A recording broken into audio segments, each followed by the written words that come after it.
তাদেরকে অচিরেই গাট্টি বস্তা নিয়ে পালাইতে দিয়েন না। Welcome to my YouTube channel and Facebook page entertainment by Anik. কেমন আছেন সবাই? আশা করছি ভালো আছেন। জানেন ভালো করেই যে শেরিন আক্তার সুমি বরবাদের যে প্রযোজক, তাকে নিয়ে উনি একা প্রযোজক নন, কারণ ইন্ডিয়াও প্রযোজক, কারণ ইন্ডিয়ার রিদি সিদি এন্টারটেনমেন্ট সেই ব্যানারটা তারাও প্রযোজক। বাংলাদেশ থেকে আছে রিয়েল এনার্জি প্রোডাকশন। এই দুইটা মিলেই কিন্তু যৌথ প্রোডাকশনে তৈরি হয়েছে বরবাদ, যেটা অনেকেই জানেন না, অনেকে হয়তো বা জানেন। বরবাদ কিন্তু এককভাবে নির্মাণ করেননি রিয়েল এনার্জি প্রোডাকশন। এই বরবাদ কিন্তু নির্মাণ হয়েছে Ridhi Siddhi entertainment and real energy production যৌথভাবে, তার মানে বাংলাদেশ ইন্ডিয়া যৌথভাবে।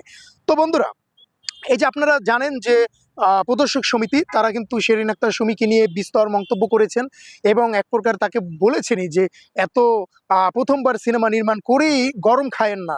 এখন এই গরম খাইতে না পেরে এই শেরিন আক্তার সুমিও কিন্তু মানে পাল্টা তার অভিযোগটি দিয়েছেন এবং তিনিও বলেছেন, আপনারা যদি না চান আমি সিনেমা ছেড়ে দিব, আমি আর সিনেমা নির্মাণ করব না।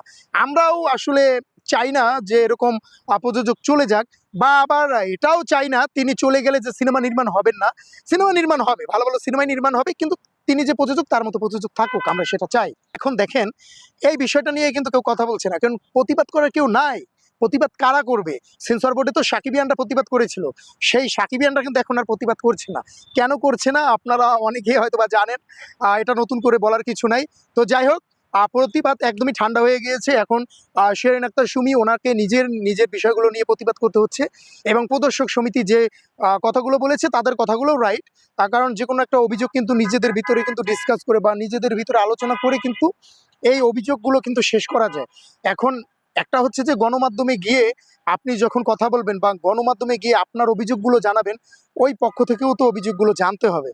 তো সে জায়গা থেকে সম্মিলিতভাবে যদি এইটা যদি তাদের ব্যানারে তারা মিচুয়ালি যদি এটাকে হ্যান্ডেল করতো তাহলে হয়তো বা ভালো হতো।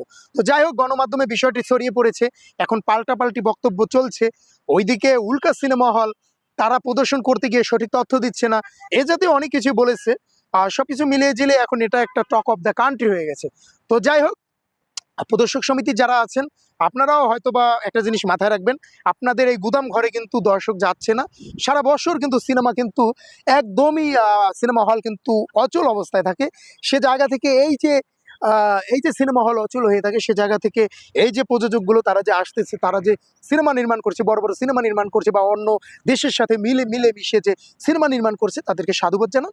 তাদেরকে অচিরেই গাট্টি বস্তা নিয়ে পালাইতে দিয়েন না, অ্যাটলিস্ট তাদেরকে রাখার চেষ্টা করেন। আমি প্রদর্শক সমিতির সকল মেম্বারদের বলছি, আপনারা সিনেমা হলগুলোকে ডিজিটালাইজ করুন এবং সিনেমা হলগুলোকে মেরামত করে একদম ভালো একটা পর্যায়ে নিয়ে আসেন এবং যারা প্রযোজক তাদেরকে বাঁচায় রাখেন ভাই। তারা না বাঁচলে আপনাদের সিনেমা হল দিয়ে কী হবে? ওই সিনেমা হলে কে যাবে সিনেমা দেখতে ভাই? সেজন্য বলবো, অচিরেই আপনারা এই কাদা ছোড়াছুড়ি না করে আপনারা আপনাদের মতো মিউচুয়াল করে নেন এবং যারা আপকামিং প্রযোজক আসতেছে তাদেরকে আপনারা সম্মানিত করুন, তাদের পাশে থাকুন। আবার এই প্রযোজককেও বলবো, আপনারা কোনো কিছু বলার আগে, গণমাধ্যমে গিয়ে বলার আগে অবশ্যই প্রদর্শক সমিতি হোক বা কোনো একটা সমিতি হোক, তাদের সাথে মিউচুয়াল করেন। ভিতরে ভিতরে যদি এটা মিউচুয়াল হয়ে যায়, এগুলো পাবলিক হবে না। তো যাই হোক বন্ধুরা, সবাই ভালো থাকবেন, সুস্থ থাকবেন। অনেক ছিলাম আপনাদের সাথে, দেখা হবে, কথা হবে অন্য কোনো দিন অন্য কোনো বিষয় নিয়ে। সে পর্যন্ত অনেকের সাথেই থাকুন। খুদা হাফেজ।